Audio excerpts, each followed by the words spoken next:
আল্লাহ রাব্বুল আলামিন সূরা নিসার 105 নম্বর আয়াতে কারিমায় জানাই দিলেন, আগা নবীজি গো, আমি যে কিতাব নাজিল করলাম এই কিতাব দিয়ে সমাজ রাষ্ট্র বিচার থেকে শুরু করে সবকিছু নবী গো আমার কিতাব দিয়ে চলবে। আবু জেহেলের কথাই সমাজ রাষ্ট্র চলবে না, আমার নাজিলকৃত কিতাব দিয়ে বিচার রাষ্ট্র চলবে। সূরা নিসার 105 নম্বর আয়াত আজকে বাড়ি গিয়ে দেখবেন হুজুর কি বলেছে। বলে হুজুর কোরআনের রাজনীতি নাই না, মদিনার রাষ্ট্রে এমনি কায়েম হয়েছে, আবু বকর ওমর উসমান আলী এমনি খেলাফত ছিলেন মিয়া। কোথায় গেছে? আমরা তো চোরলাম, চুরি মারলাম আর ভরে দিলাম আর ঘোষণা দিলাম হয়ে গেছে। আবু জেহেল মানলেন না। ভালো করে কান লাগাবে মুসলমান, আমার নবী কিন্তু এমনি আসে নাই। আমার নবীজি দাওয়াত দেয়, আবু জেহেল বাধা দেয়। আল্লাহ বললেন না না না, ও আল্লাযী আরসালা রাসূলাহু বিল হুদা ওয়া দীনিল হক লিইয়ুযহিরাহু আলাদ দীনি কুল্লিহি ওয়ালাউ কারিহাল মুশরিকুন। তিনি তার নবীকে এই পৃথিবীর জমিনে হিদায়াত প্রেরণ করে দিয়েছেন। দীনিল হক, হক শব্দটা কোরআনে 3 জায়গায় বলে যায়। একটা হলো আল্লাহর জমিনে আল্লাহর দ্বীনকে কায়েম করবে আল্লাহ পাক আমার নবীকে এই জন্য আরসালা পাঠালাম। যত ধর্ম বর্ম পৃথিবীর জমিনে আছে সমস্ত ধর্মের উপরে আমার নবীকে আমার ধর্মটা প্রতিষ্ঠিত করব জমিনের ভিতরে, ফিস সামাওয়াতি ওয়াল আরদ, এই আসমান জমিনের ভিতরে আমার নবীর ধর্ম থাকবে সবচেয়ে উচ্চ স্থানে।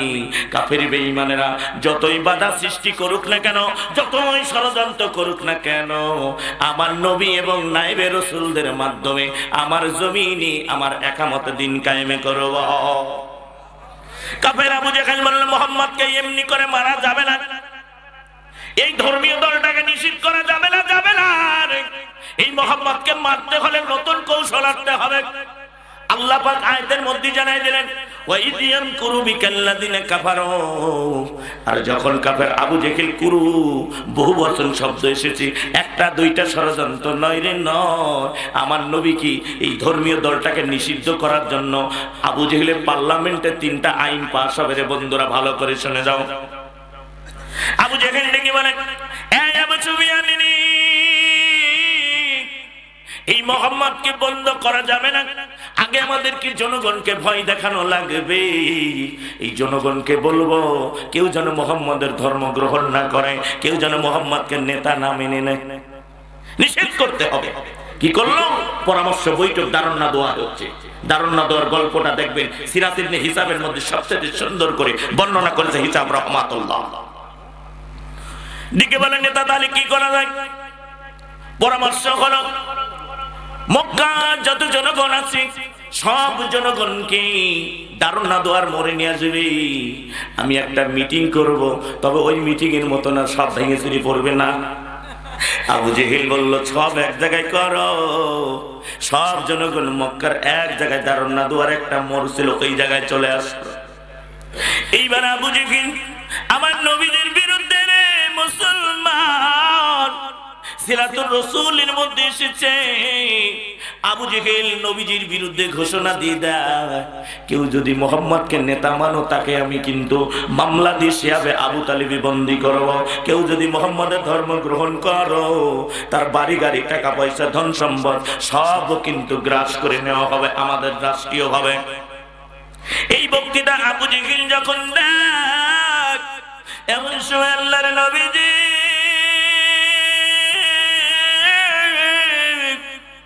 সাফা পাহাড় কোরআনের তেলাওয়াত শুরু করে দেয়নি।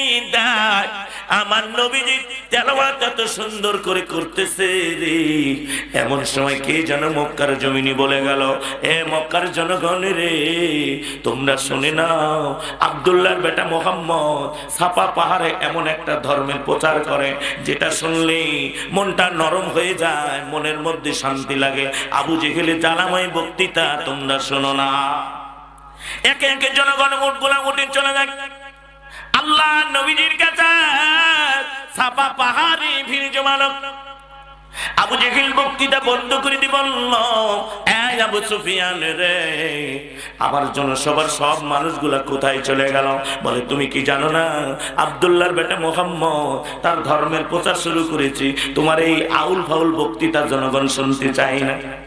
আবু জেহেল ডাকেন এইবার ষড়যন্ত্র করে ভালো করে কান লাগাবে কুরুর উপরে আলোচনা করছি। আবু জেহেল একটা তরবারি নিয়ে আমার নবীকে হত্যা করার জন্য ওই সাফা পাহাড়ের দিকে রওনা দেয়। মক্কার জনগণ গুলা দেখতে পেল আমাদের রাষ্ট্র ক্ষমতার প্রেসিডেন্ট আবু জেহেল আমাদের দিকে আসতেছে, হামলা মামলা জেল জরিমানা দিতে পারে, এই জায়গায় থাকা যাবে না, যা হয় মোহাম্মদের হোক, আমরা এখান থেকে চলে যাই। রাষ্ট্রের যদি ক্ষমতা থাকে, পাওয়ার থাকে, যেভাবেই ক্ষমতায় আসুক না কেন, আবু জেহেল জনগণের সাপোর্ট থাক আর না থাক, ক্ষমতা তো এখন আছে, প্রশাসনিক ক্ষমতা, এই ক্ষমতা দিয়ে সবকিছু করা যায় কি যায় না। জনগণ ভয় পেয়ে গেল, সব জনগণ চলে যায়। আবু জেহেল আমার নবীর কাছে চলে গেল, দিকে বলে ভাতিজা মুহাম্মদ, তোমাকে ছোটবেলায় বাঘের মুখ থেকে বাঁচালাম, আজকে তুমি কি প্রতিদান দেওয়া শুরু করলি? ও ভাতিজা মুহাম্মদ, তোমার ধর্ম প্রচার মক্কায় বন্ধ করা লাগবে। আমার নবীজি কোনো কথা বলে না। আলবেদা ইবনে কাসির বর্ণনা করে যা, আবু জেহেল বলল, ভাতিজা মুহাম্মদ, তুমি যদি চাও তোমাকে আমরা রাষ্ট্র ক্ষমতার প্রেসিডেন্ট বানায় দিব, নারী বাড়িকার টাকা পয়সা ধন সম্পদ সব দিয়ে দিব ভাতিজা, তুমি শুধু এর বিনিময় মক্কার জমিনে কোরআনের কথা বলতে পারবে না, পারবে না। আমার নবীজি তেলাওয়াত বন্ধ করে দিয়ে দাঁড়ায় গেল, দিকে বলে চাচা গো, যদি আকাশে চন্দ্র সূর্য গনি আমি মুহাম্মাদের ডান হাতের মধ্যে এনে দাও, তবু আমি আল্লাহর কোরআনে দাওয়াত বন্ধ করতে পারবো না। কাফের আবু জাহেল এবার কি করলো? যখন কাফের আবু জেহেল ষড়যন্ত্র করে, এবার তিনি চিন্তা করলো মুহাম্মদ আবার এই তেলাওয়াত করবে, মুহাম্মদের ধর্ম প্রচার করবে, আমি পাহাড়ের আড়ালে আশ্রয় নিব আর পিছন দিক থেকে একটা পাথর মারব। হিসাব রহমাতুল্লাহ দ্বিতীয় খণ্ডের মধ্যে উল্লেখ করে যায়, এই পাথরটা আবু জেহেল নি মুহাম্মদ সাল্লাল্লাহু আলাইহি সাল্লামকে মারবে। বড় নেতাকে আগে মারলে ছোট গেলে ধরবার শিয়াবে আবু তালিবি ঢুকাবো। এই চিন্তা কিন্তু শুধু আবু জেহেল করে না, আবু জেহেলের উত্তরসূরিরাও চিন্তা করেছে এই বড়টা আগে মারা লাগবে, এটার ওয়াজ বেশি মানুষ খায়, এইটার ওয়াজ খালি দেশে নয় বাবা, বিদেশি সব লন্ডন ঠন্ডন আমেরিকায় ওয়াজ করি, খালি মসজিদ হচ্ছে, শিগগির বন্ধ কর, শিগগির বন্ধ কর। আবু জেহেল কয় না, এটাকে আগে মারা লাগবে, তাফসীর মিলায় যান। এইবার আবু জেহেল কি করল? তার ভারসাম্য দেখতে বাদুর উঠাইয়া নবীজির পিছন দিক থেকে যায়, গুটি গুটি পায়। আল্লাহ নবীজির পিছন দিক থেকে যখন চলে যায়, আমার নবীজি কোরআন তেলাওয়াত করেনি, আবু জেহেল পিছন দিক থেকে গিয়ে আমার নবীজির মাথার উপরে পাথরটা মেরে দেয়। আল্লাহর নবীজি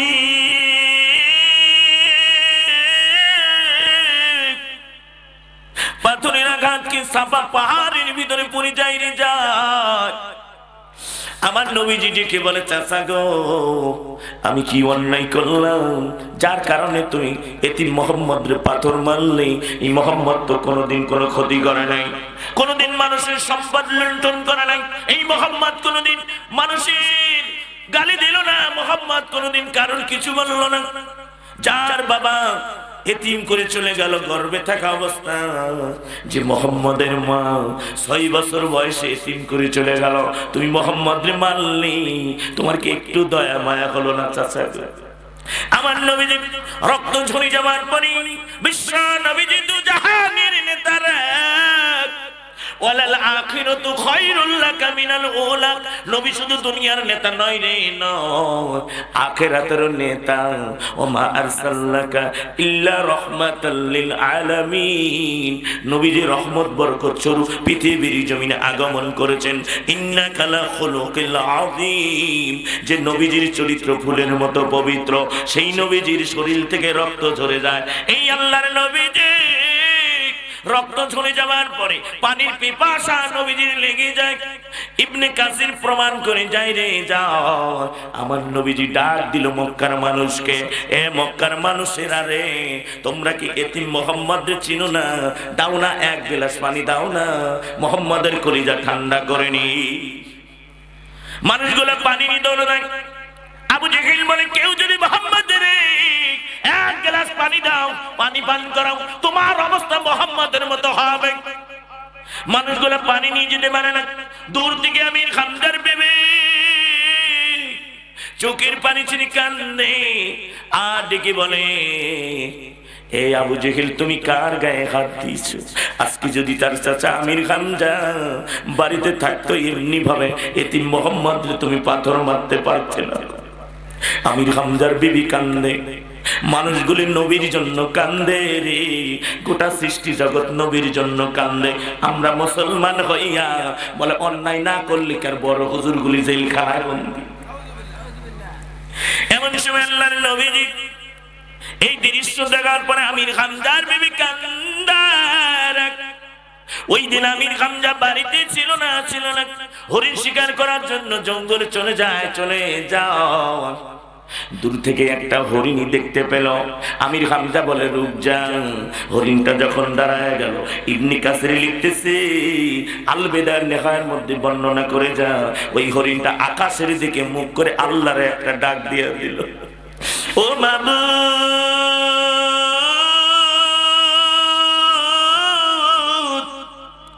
তুমি যদি আমার জবানটা একবার খুলে দিতা, আমি আমির হামজারে বলে দিতাম, এই আমির হামজারে, একটা হরিণ নয় রে নয়, হাজার হাজার হরিণ তোমার বাড়িতে চলে যাব।